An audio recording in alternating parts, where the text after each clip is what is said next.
Bismillah, assalamualaikum anak-anak. Gimana kabarnya hari ini? Alhamdulillah, tiada kata yang pantas kita panjatkan selain rasa syukur kepada Allah Subhanahu wa Ta'ala, sehingga kita pagi ini bisa berkumpul ya, untuk belajar sama-sama pada pembelajaran fikih.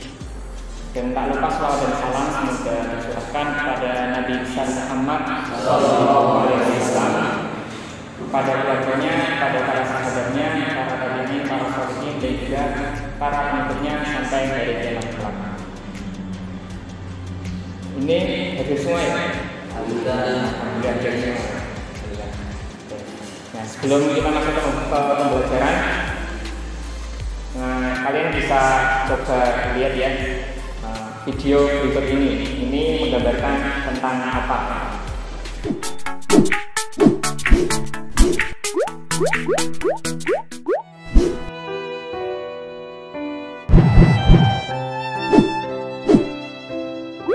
Assalamualaikum warahmatullahi wabarakatuh.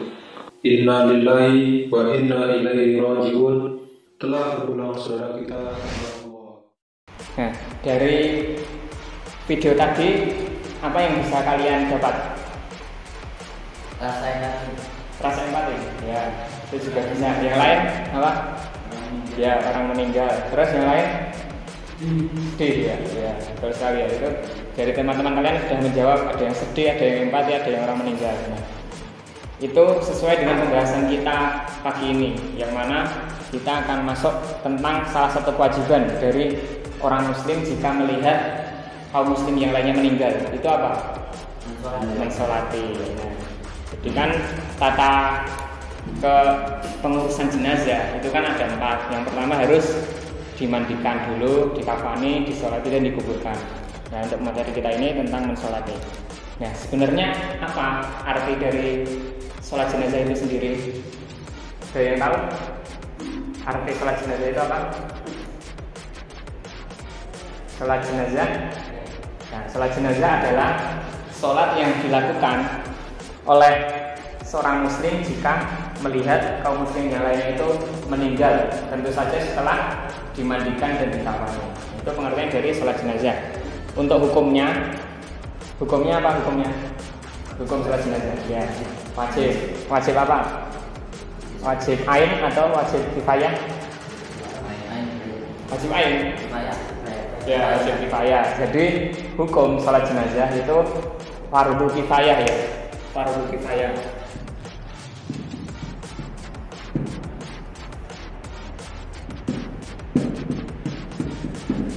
Nah, fardu kifayah itu artinya apa? Kalau fardu kifayah, fardu kifayah itu jika salah seorang muslim sudah mengerjakan, maka muslim lainnya itu jadi gugur kewajibannya. Jadi itu arti dari fardu kifayah.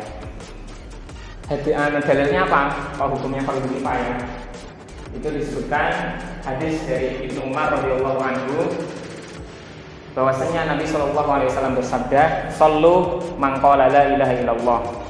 Jadi sholatlah kepada orang-orang yang sudah mengucapkan la ilaha illallah. Tentu saja dari hadis ini kita dapat ambil kesimpulan bahwasanya orang yang mengucapkan la ilaha illallah maka wajib bagi muslim lainnya untuk mensolatinya. Setelah kita mengetahui pengertian dan juga hukum dari sholat jenazah, maka kita masuk ke dalam syaratnya langsung. Syaratnya itu apa? Syarat-syarat dari sholat jenazah. Nah, syarat-syarat dari sholat jenazah adalah Islam ya, tentu saja. Terus berakal ya, terus balik ya, terus apa? Suci ya, terus menghadap kiblat ya. Nah, jadi sebenarnya itu simple. Syarat-syarat dari sholat jenazah itu apa? Seperti sholat-sholat pada umumnya, seperti yang disebutkan tadi ya, Islam, balik, berakal, kemudian suci dari hadas besar, kemudian ada menghadap kiblat. Cuma yang membedakan satu. Yang membedakan itu apa? Dengan sholat-sholat yang lainnya. Ya, gerakan itu juga yang membedakan. Terus satu lagi, bukan niatnya, tapi masuk waktu sholat. Nah, jadi kalau sholat jenazah itu kan waktunya lebih fleksibel ya, jadi nggak terpaku sama waktu. Nah ini yang membedakan. Nah masuk waktu sholat. Jadi kalau yang di sholat yang wajib itu kan kita harus masuk waktu dulu. Tapi kalau sholat jenazah fleksibel. Intinya kalau ada yang meninggal kemudian dia sudah dikafani, kemudian sudah dimandikan, maka wajib disolat. Nah itu tadi syarat-syaratnya. Sampai sini ada yang paham? Ada yang dipertanyakan? Paham? Insyaallah ya. Oke, biar nggak sepaneng, mungkin kalian bisa berdiri semua dulu, berdiri ya. Berdiri. Nah, sekarang kita ice breaking dulu. Nanti kalau misalnya saya bilang malam, berarti tepuknya sekali ya. Terus kalau misalnya bilang sore, berarti 2 kali. Terus kalau misalnya saya bilang siang 3 kali. Terus kalau misalnya saya bilang pagi, berarti enggak tepuk. Ya. Paham semua? Ya, sekarang dicoba tes. Sore berapa kali tadi? 2. Terus kalau siang? Ya, coba ya. Yang kompak. Ulangi. Pagi? Nah, lagi nggak tepuk. Ya, kurang fokus berarti ya. Diulang ya. Siang. Ya, 2 kali. Terus malam. Ya, lalu 1 kali. Sore. Ya, alhamdulillah sudah fokus semua ya, bisa kembali duduk ya. Oke. Nah. Tadi kita mempelajari apa tadi? Syarat. Nah, syaratnya. Setelah syarat kita langsung masuk ke rukun sholat jenazah. Itu sebenarnya apa aja? Di sini ada sekitar 7 ya. 7 rukun dari sholat jenazah. Yang pertama itu apa Yang pertama? Nah, kalau rukun? Niat. Ya, sudah pasti niat. Siap. Niat ya. Niat di sini adalah sesuatu yang ada dalam hati ya. Jadi boleh diucapkan dan juga boleh tidak. Nah, di sini ada perbedaan pendapat. Kalau diucapkan berarti ya yang biasa kalian dengar itu sholli ada rokaatin gini itu niat. Kalau misalnya nggak diucapkan nggak apa-apa, yang penting kita punya tekad dalam hati bahwasanya kita ini akan melakukan sholat jenazah, Kemudian setelah niat apa yang kedua? Apa? Kalau rukun? Ya, takbir. Tapi di sini harus ada 4 takbir. Kan sholat jenazah berarti ada 4 takbir ya. 4 takbir. Nah, ini berarti harus ada 4 takbir. Niat kemudian 4 takbir. Jadi 4 takbir. Takbir yang pertama dia membaca Al-Fatihah. Al-Fatihah itu berarti juga masuk rukun sholat. Jadi Al-Fatihah itu di mana-mana itu masuknya rukun sholat ya. Nah ini masuknya juga ke rukun yang ketiga. Yang pertama niat, kedua harus ada 4 takbir, kemudian 4 takbir ini dijelaskan lagi. Yang pertama itu Al-Fatihah, itu masuknya rukun. Kemudian Al-Fatihah hafal semua kan? Al-Fatihah ya. Nanti kalau sudah nggak hafal takutnya. Setelah Al-Fatihah terus yang kedua sholawat ya,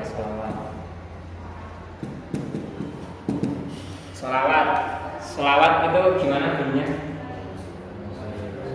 Allahumma sholli ala Muhammad wa ala ali sayyidina Muhammad, itu yang pendek. Kalau misalnya mau yang panjang boleh Allahumma sholli ala Muhammad wa ala ali sayyidina Muhammad kama shallaita ala Ibrahim wa ala Ibrahim wa barik. Nah itu boleh juga.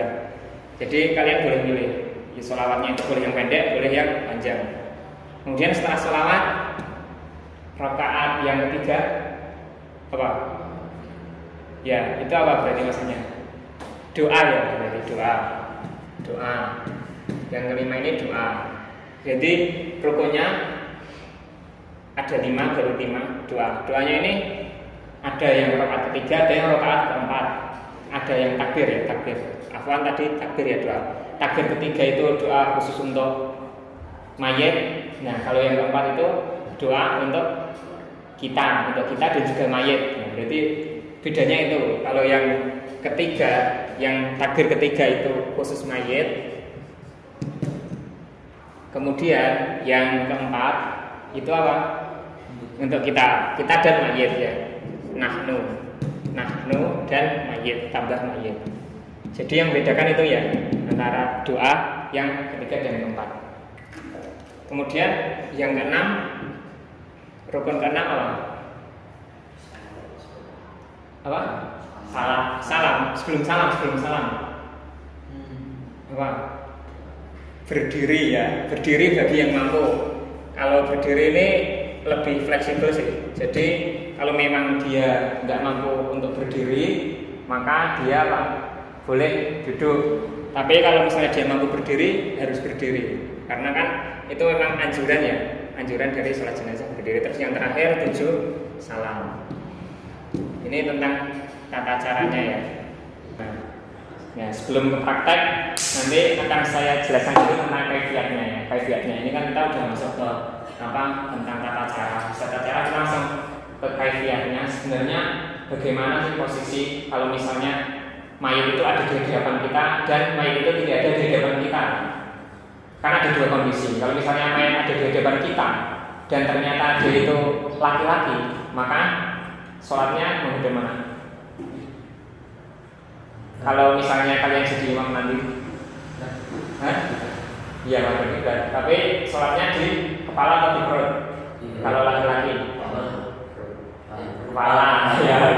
Kalau yang laki-laki di kepala. Tapi kalau yang perempuan, perut. Nah, itu nanti sudah kalian waktu balik ke kampung menjadi imam sholat jenazah dan gitu ya. Jadi itu biar tahu kalau misalnya jenazahnya cowok, jadi di kepala, kalau cewek berarti di perut. Terus yang kondisi yang kedua saat misalnya kita itu keluarganya jauh, terus kita nggak sempat buat takziah, maka kita kalau ingin sholat bisa mensolati. Namanya sholat apa? Ya sholat goib. Jadi sholat goib itu ada diajarkan oleh Rasulullah. Sebagaimana beliau itu dulu pernah mensolatkan siapa? Raja Najasyi ya, Raja Najasyi. Kan itu kan akhirnya raja tersebut masuk Islam sebelum meninggalnya, maka Rasulullah mensolatkan. Tapi sholatnya sholat goib ya. Karena saat itu kan jaraknya jauh Mekah ke Najasyi itu daerah mana Najasyi? Najasyi itu Persia tapi kesana sedikit daerah Romawi. Najasyi itu Romawi. Kalau Persia itu Isra itu Persia. Oke. Sampai sini jelas? Ada yang ditanyakan? Pertanyaannya? Ada yang ditanyakan? Ya, coba bisa angkat tangan yang kalau ada yang ditanyakan. Kalau untuk korban mutilasi wajib sholat aja. Oh ya, baik. Pertanyaan yang bagus ya dari teman kita ini tentang korban mutilasi, apakah nanti wajib disolatkan atau enggak. Kemudian yang lain ada lagi yang mau bertanya? Ya, Mas. Jenazahnya itu selama dia juga pernah sholat, apa wajib disolatkan? Ya, oke, kita sambung ya. Jadi pertanyaan dari teman-teman semua tadi, yang pertama tentang korban mutilasi, kemudian yang kedua tentang seorang muslim yang tidak pernah sholat, apakah dia wajib disolatkan. Yang pertama tentang korban mutilasi. Ya, korban mutilasi ini kan biasanya kan udah kepotong-potong kan jasadnya. Kalau misalnya dia ini bentuk manusianya masih banyak, misalnya yang kepotong cuma tangannya, jadi kan ini separuhnya masih gak ada kan, masih segini. Terus dia meninggal, maka dia kita wajib disolati karena kebanyakan bentuknya manusia itu masih ada. Jadi dia diperlakukan sebagaimana manusia umumnya. Tapi kalau misalnya mutilasi sampai pecah-pecah terus cuma tinggal dikit, sampai cuma tinggal jari tok misalnya, nah, itu kan maka langsung dikuburkan. Ini juga seperti yang terjadi saat gempa di Palu. Kan beberapa waktu yang lalu itu ada gempa kan di Palu itu pas kemarin 2000 berapa ya? Ya 2016 ya. Nah, itu kan banyak yang meninggal korbannya. Itu juga nggak disolati, jadi langsung dikuburkan. Karena memang udah nggak bentuk lagi kena puing-puingnya. Tapi kalau bisa, kalau misalnya ada salah satu dari keluarga yang seperti itu, maka bisa menggunakan sholat gaib ya.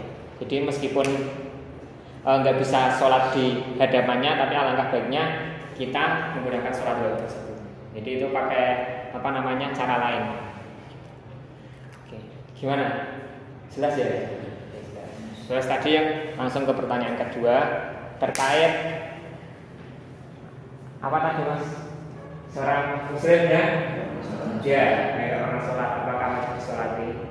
Nah, ini tergantung, kita lihat kondisinya. Kalau misalnya orang muslim ini dia nggak sholat dikarenakan dia mengingkari akan kewajiban sholat, ya dia nggak sholat, aku nggak sholat karena sholat itu wajib, apa aku sholat.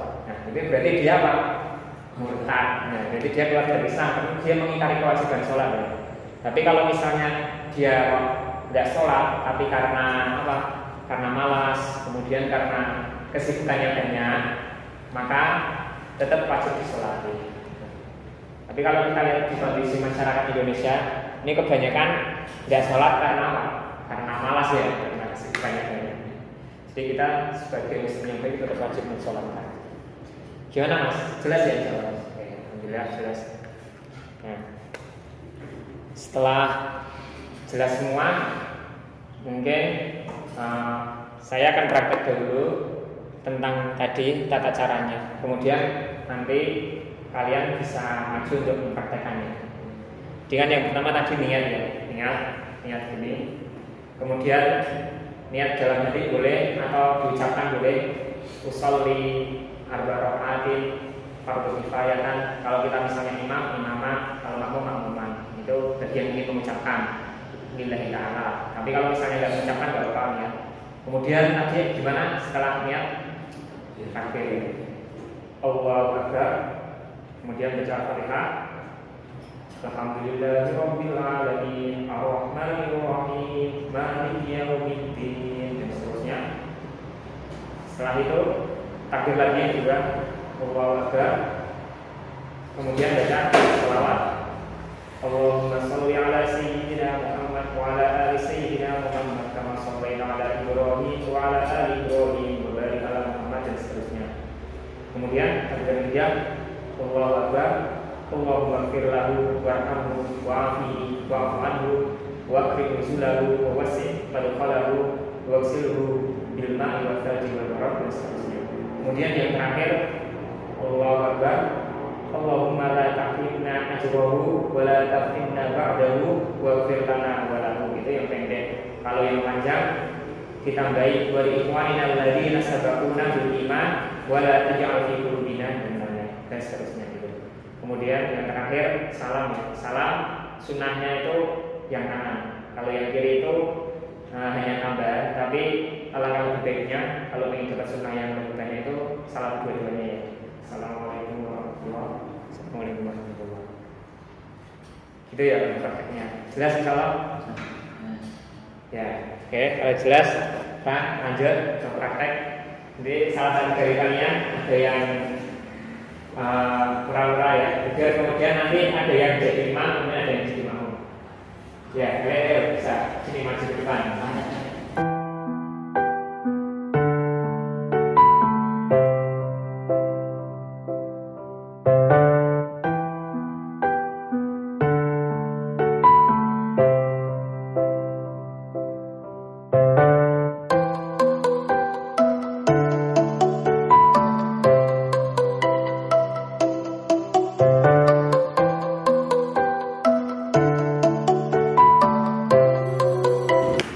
Jadi setelah kalian praktek ini gimana? Masih ada yang bingung? Enggak ya, insya Allah paham ya. Oke, kalau paham, sekarang tugasnya kalian untuk di rumah nanti menghafalkan ya. Kan tadi kan ada doa yang pendek sama doa yang panjang. Tadi yang dipraktekkan teman-teman kan tadi masih yang pendek ya. Nanti di rumah bisa menghafalkan yang panjang. Kemudian minggu depan kita praktek lagi berkelompok ya, berkelompok. Satu kelompoknya berisi 5 orang gitu. Ada yang ditanyakan dari tugasnya ini untuk minggu depan?